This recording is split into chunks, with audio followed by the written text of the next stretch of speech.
Make sure you subscribe, youtube.com/CSR Wrestling. You can also go to the WrestleZone channel on YouTube. Subscribe there. WZTV tab on WrestleZone, at CS Reality on Twitter, Chairshot Reality on Facebook. Damn, we're everywhere. LeVar, Eisenberg. You're fired up this week, continuing on. We haven't even had that segment in weeks. We don't have the fire graphics, I guess, yeah, huh? we had the fire graphics. We don't have any flames. Yeah. We need Kane back. Okay. I call him Kane. It's ghoulish. Let's talk New Day and the Wyatt family. And we're going to bridge some two things here because the New Day Wyatt family feud continues. It's interesting as they are building to what looks like it's going to be some kind of an out-of-an-arena match on the Wyatt compound, which, first off, is interesting to me because normally those kind of specialty matches, quote-unquote matches, are saved for feuds that have, they've been up and down, had enough matches in the arena. Yeah, These I agree. two teams haven't even met each other. So that's kind of interesting in the first place, which draws me to the second entrance, which is WWE rushing to the Wyatt compound match this quick because the buzz with TNA in the Final Deletion, which gave TNA some of their best numbers ever, has like it or not, like the Final Deletion or not, it has created a very real buzz. I wrote about it. This is interesting to me. It's interesting. It's very interesting. And I wrote about it on WrestleZone. My reaction, I called it, I believe, a cinematic experience or cinematic intelligence, because TNA did something completely outlandish, completely out of the box, completely just uncommon from what we see every single week in professional wrestling. When you watched, we'll talk about the Final Deletion really quick. When you watched this, you didn't think you were watching WWE or TNA. You thought you were watching a movie. You thought you were in a theater. You thought you were surrounded by cinematic and dramatic angles and stories. And it wasn't about a title. It wasn't about a boyfriend, girlfriend splitting up from somebody else. It wasn't those. It was a brother versus brother in a very outlandish, dramatic, and cinematic Matt Hardy, a guy that has recreated himself many times. He could continue to be the version 1 Matt Hardy and cash his checks, but instead he's going off the ledge in a good way, mind you, and putting something as crazy and interesting and entertaining as the Final Deletion. I liked it. I loved it. Read about it on WrestleZone. But I don't think that they're drawing comparisons because I think it's the timing. I think for the longest time that WWE needed to step away from the Wyatt family in a black room with a shining light in front of them because they aren't those guys. They aren't guys that are hiding in a boiler room. They aren't Mankind of the 90s. They need to step out of their comfort zone. It's just, it might be ironic timing, but I think it's a great piece. I don't think the match is going to happen outside of the arena. I don't think WWE does that. If anything, maybe a street fight where they go out into the streets or out backstage. But them being invited just brings more vignettes and more video package for a more mysterious and hopefully a fresher Wyatt family. Well, are we going to see vignettes of the New Day?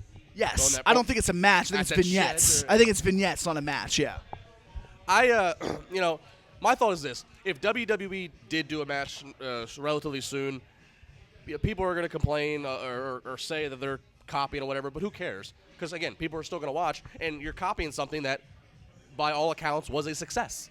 Numbers don't lie. It was a success. The buzz was great. Now, a lot of that buzz credit has to go to Matt and Jeff Hardy, mainly Matt, because Matt's the more social media of the two.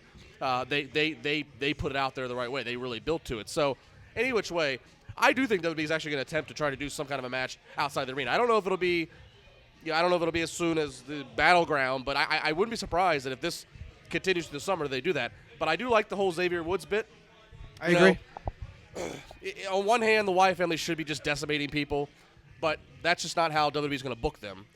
So I'm willing to at least let them try to supernaturally take over a hot act like the New Day. It's another dimension that the New Day has not gotten to. Like, you've never seen them being shook with anybody. It's always been joke, joke, joke. You get into the ring, you do your music, you do your trombone. This is something that's been, I think, overdue for the New Day is finding a serious tone for the tag team champions. Well, and it makes if they conquer the Wyatt family, if they babyface Hulk it up, get the comeback, and overall win this thing, it gives them a reason to celebrate and play Francesca. Rather than the redundancy of continuing to come out and just gyrate the hips and do all the same jokes, this truly gives a brotherhood kind of bond to them that they survive this. Well, let me ask you, do you think they survive it, or do you think this is the team that ultimately takes the championships? I think the Wyatt family desperately needs championships around their waists. They need them. They haven't had them except for Luke Harper when he split from the Wyatt family. as much as WWE thinks that this gimmick is so unique and so original that they don't need championships, I argue the opposite. How many times can we see a gimmick like this suffer loss after loss after loss and still take them seriously? Well, but here's the thing. I agree with you, but I disagree with what's going to happen. I think the New Day ultimately is going to win this. The Wyatt family once again is not going to get. They're not really going to feel like they've progressed anywhere. But here's what I think is in the mind of Vince McMahon and whatever decision makers. They continue to treat the Wyatt family this way. They put him back at 500, but every time the Wyatt family reemerges after a few weeks off, they still get pops. When the Wyatt family returned a few weeks ago, when the New Day had interrupted them, it's going to stop though. It will. It will stop. The Wyatt family comes out. They cut this.